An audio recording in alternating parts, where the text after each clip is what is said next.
Goro Camara has been personally named by the International Investigation Commission appointed by Secretary General Ban Ki-moon.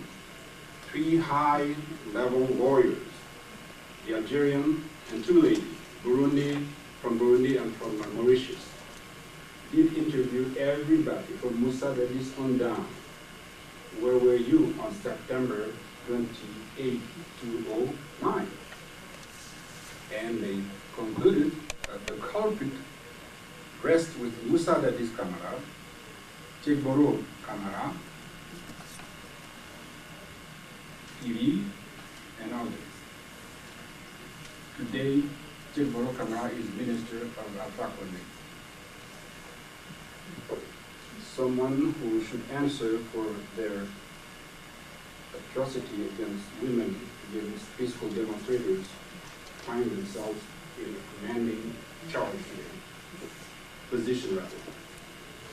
So the idea is to discuss outside politics, discuss Guinea with empathy.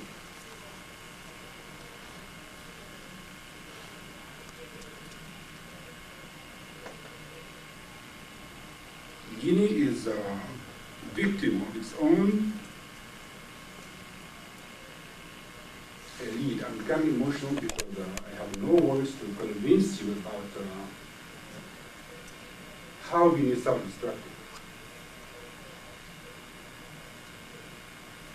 The school system is gone.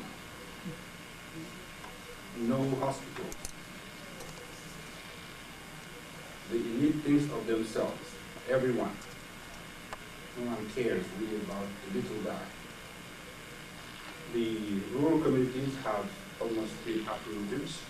Like I told you earlier, 40% of Guineans live on this small 150 mile wide, maybe, or less than that, 70 mile wide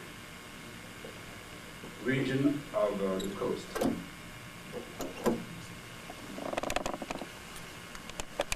The education system, which is supposed to be the foundation for development, again has been destroyed.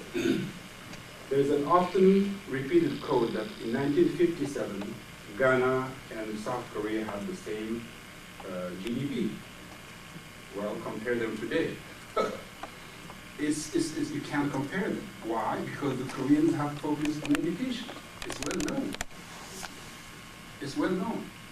So the question we have asked is this: is democracy possible in Guinea?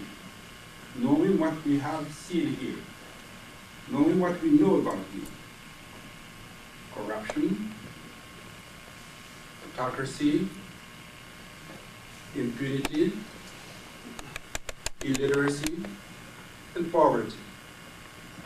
All these are absolute opposite to the prerequisites, the sine qua non requirements for building a democracy. The citizenry has to be literate, be able to communicate by themselves, reading and writing. You don't have someone to talk to you all the time. You can't have that.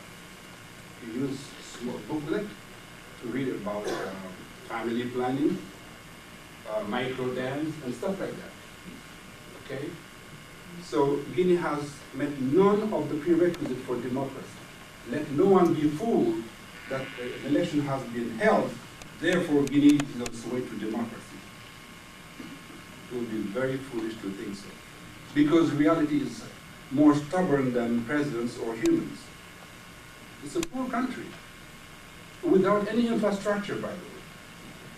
The state itself, its infrastructure, has been wiped out by citizens rebelling and destroying offices, archives, and so on and so forth. It doesn't benefit them.